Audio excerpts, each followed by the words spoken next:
Every Defender looks capable, but not everyone is worth owning. Today, I'll show you the biggest mistake buyers make, the engines I'd avoid, and the one I'd confidently recommend. Like, subscribe, and let's get started. Number 1. The biggest mistake Defender buyers make. Every week, I see people shopping for a used Defender the exact same way. They compare trim levels, mileage, paint colors, wheel designs, and the size of the touchscreen before convincing themselves they found the perfect one. More often than not, this is where the biggest mistake is made. When I look at a used Defender, I don't start with the badge on the tailgate or the list of optional extras. I start with one question: which engine does it have? If there's one decision that will shape your ownership experience more than any other, it's the engine sitting under the bonnet. Two Defenders can be parked side by side with the same model year, similar mileage, nearly identical asking prices, and even comparable service histories on paper, yet completely different engines can lead to completely different ownership experiences. One could give you years of dependable service with little more than routine maintenance, while the other could leave you facing repair bills that completely erase the bargain you thought you'd found. This is the difference most buyers never consider. The modern Defender has earned its reputation as one of the most capable luxury SUVs on sale today. It's comfortable on long motorway journeys, remarkably capable off-road, and packed with technology that makes almost any terrain feel manageable. However, capability and reliability are two very different things. A brilliant four-wheel drive system can't compensate for an engine that's poorly suited to the way you'll actually use the vehicle. This is why I always tell people they're not really buying a Defender, they're buying the engine underneath it. Everything else, from the panoramic roof to the leather interior, is secondary. The engine is what determines whether you'll still enjoy owning the Defender years down the road. This is also where I think many buyers focus on the wrong numbers. They'll happily pay thousands more for a Defender with lower mileage while barely looking at its maintenance history. Personally, I'd rather own a higher mileage example that's been serviced on time than a lower mileage one with missing records and questionable ownership. Mileage tells you how far the vehicle has traveled, whereas the service history tells you how well it was looked after. Throughout this video, I'll show you which Defender engines to avoid, which deserve more credit, and the one I'd confidently buy because the right Defender starts with the right engine. Number 2, why the D200 and D240 aren't my top pick. Now, if you've started looking at used Defenders, chances are you'll come across plenty of D200 and D240 models. These were among the earliest diesel options offered in the modern Defender, and at first glance they make a compelling case. They're often more affordable than the 6-cylinder models, return respectable fuel economy, and still deliver enough torque for everyday driving. For many buyers, the combination alone makes them seem like the obvious choice. The D200 and D240 are built around Land Rover's 2.0-litre Ingenium 4-cylinder twin-turbo diesel, an engine designed to balance performance with lower emissions and improved efficiency. Around town, they're smooth, quiet for a diesel, and perfectly capable of handling daily commutes or motorway journeys. If your Defender spends most of its life carrying the family, tackling the occasional road trip, or driving through the city, there's a good chance you'll be perfectly happy with one. The compromises only become obvious when you start asking more of it. Compared to the 6-cylinder diesel, the 4-cylinder has to work noticeably harder when towing, climbing steep gradients, or carrying heavy loads over long distances. It's still capable, but you can feel the difference in the way it delivers its power. The D250 and D300 feel effortless in situations where the D200 and D240 begin to feel like they're earning every bit of their performance. The bigger consideration is how these engines are used. Like most modern diesel engines, the D200 and D240 rely on emission systems such as the diesel particulate filter, DPF, and AdBlue-equipped SCR system. These work best when the Defender regularly reaches full operating temperature, but repeated short journeys and stop-start driving can prevent proper DPF regeneration, increasing the risk of warning lights and costly maintenance if the issue is ignored. This is why one of the first questions I'd ask a seller isn't just how often the Defender was serviced, but how it was driven. A Defender that's regularly driven on longer journeys is generally a much better proposition than one used mainly for short urban trips. Regular servicing, the correct oil, maintaining AdBlue levels, and addressing warning lights promptly are essential for long-term reliability. The D200 and D240 are competent engines, but there's another diesel in the lineup that delivers a more complete ownership experience. Number 3, the most underrated Defender engine. After looking at the diesel options, let's talk about the Defender that many buyers overlook simply because it doesn't run on diesel. diesel, the P300. For some people, the moment they see 2.0-litre petrol, they immediately move on to something else. Many buyers assume the P300 is underpowered or less capable than the diesels, but I think it's an engine that deserves far more credit than it usually gets. Under the bonnet is Land Rover's 2.0-litre turbocharged Ingenium 4-cylinder petrol engine, producing around 300 horsepower. On paper, it may not sound as impressive as the larger 6-cylinder engines, but in everyday driving, it delivers smooth, responsive performance that's more than enough for most owners. The throttle response is immediate, acceleration is strong, and because it's a petrol engine, it feels noticeably quieter and more refined than the 4-cylinder diesels. The P300 really comes into its own if your driving habits aren't well suited to a diesel. If your Defender spends most of its time around town or on shorter journeys, the P300 avoids many of the emissions system considerations associated with modern diesels, making it a simpler choice for urban driving. It feels responsive in everyday use, but compared with the larger diesel engines, it lacks the effortless low-end torque that's especially useful for towing, heavy loads, or long-distance touring. Fuel economy is also lower than the diesel models, so drivers covering high annual mileage may find the extra fuel costs add up over time. This is why I don't think the P300 is an engine you should dismiss, but I also wouldn't call it the sweet spot of the Defender range. If your Defender is primarily a daily driver that occasionally ventures off-road and rarely tows heavy loads, the P300 makes a convincing case for itself. It's smooth, refined, and well-suited to buyers who prefer petrol ownership over diesel. If you're looking for the Defender that delivers the best balance of performance, capability, and long-term ownership, I'd still keep looking. Before we reveal the Defender engine that stands above the rest, don't forget to like the video and subscribe. Up next, we'll cover two performance-focused engines before revealing the best all-round choice for long-term ownership and the essential checks every buyer should make. Number 4. The other Defender engines. Other Defender engines worth considering.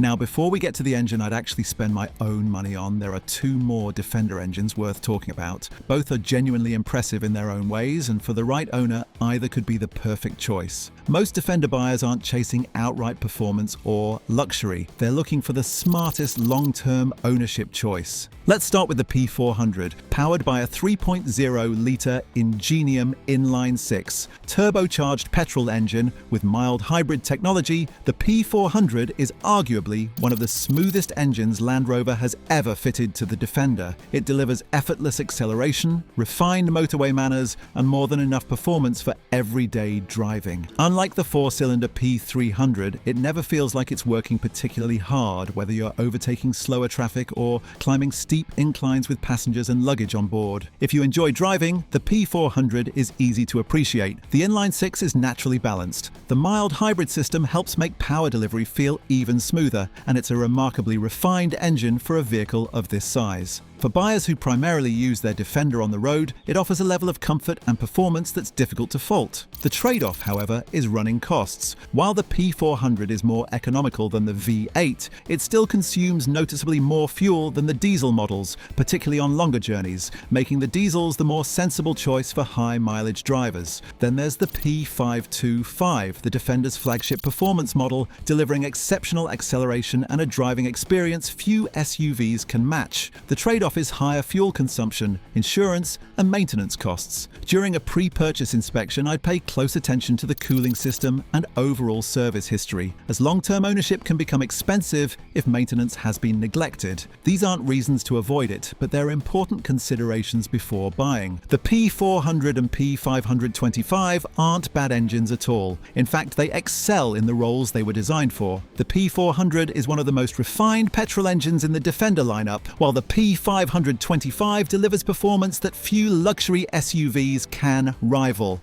For buyers prioritizing dependable long-term ownership over outright speed or refinement, there's one engine that stands above the rest. Number 5, the Defender engine that stands above the rest. Now we've reached the engine this entire video has been building toward. If you handed me the keys to every used modern Defender today and told me I could only keep one, I wouldn't compare trim levels or optional extras. I'd spend my time looking for one engine, the 3.0-litre Ingenium inline-6 diesel, better known as the D250 or D200 D300. No engine is perfect, but if your goal is to own a Defender for years rather than simply admire it in your driveway, this is the engine to look for first. The biggest difference isn't just the extra power, it's the way the engine delivers it. Compared to the earlier 4-cylinder diesels, the inline-6 feels noticeably more relaxed and refined. Whether you're joining a motorway, overtaking slower traffic, towing a heavy trailer, or climbing a steep hill with a fully loaded Defender, it always feels like it has power in reserve. Rather than constantly working at its limit, it delivers effortless performance that perfectly suits a vehicle of this size and weight. This is exactly what makes it feel like the engine the Defender was designed around. The P300, P400 and P525 each have their strengths, but the D250 and D300 offer the best overall balance of performance, refinement, capability, efficiency, and long-term ownership.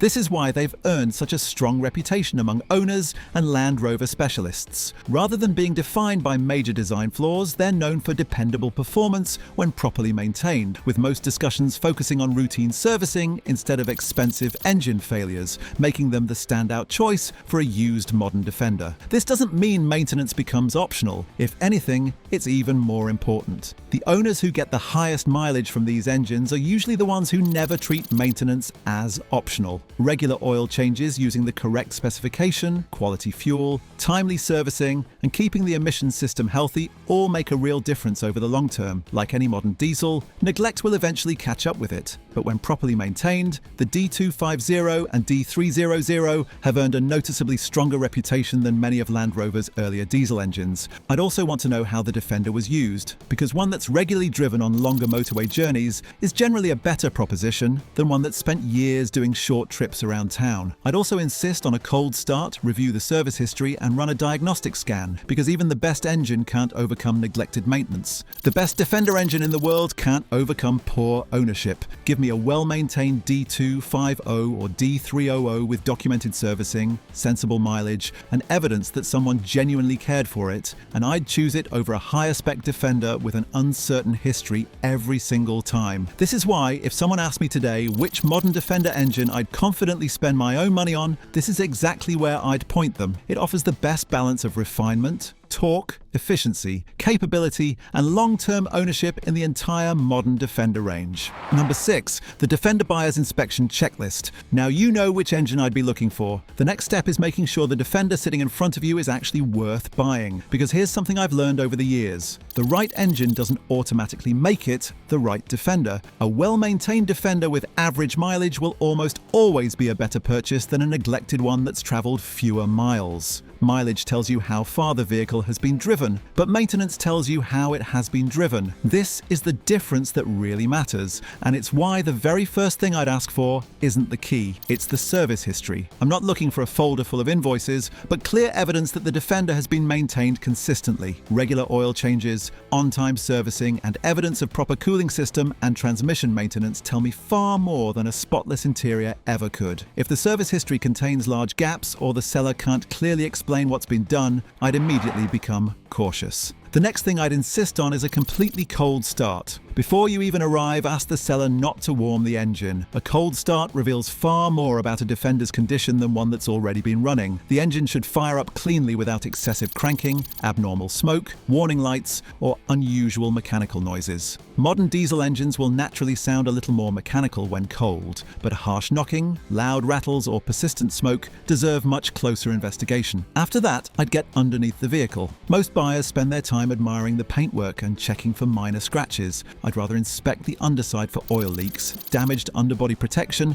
and signs that the vehicle has genuinely been cared for. Check around the engine, transmission, transfer case, differentials, and suspension components. A little surface dirt is completely normal on a used Defender, but fresh oil leaks, damaged components, or evidence of poor repairs can quickly turn an exciting purchase into an expensive one. The cooling system is another area I'd never ignore. Heat is one of the biggest enemies of any modern engine. Inspect the coolant reservoir for contamination, make sure coolant levels are correct, and look over the hoses for cracks, swelling, or signs of aging. If there's evidence the engine has overheated or the cooling system hasn't been maintained properly, I'd walk away regardless of how attractive the rest of the vehicle looks. Finally, never buy a modern Defender without scanning it. Today's vehicles record far more information than the dashboard is willing to show you. A professional diagnostic scan can reveal stored fault codes, intermittent electrical faults, emissions system issues, and transmission problems long before a warning light appears. Spending a little money on a pre-purchase inspection could save you thousands after you've signed the paperwork. The right Defender isn't the newest or the cleanest, it's the one with the right engine and a proven maintenance history. If you enjoyed this breakdown, like, subscribe, and I'll see you in the next one.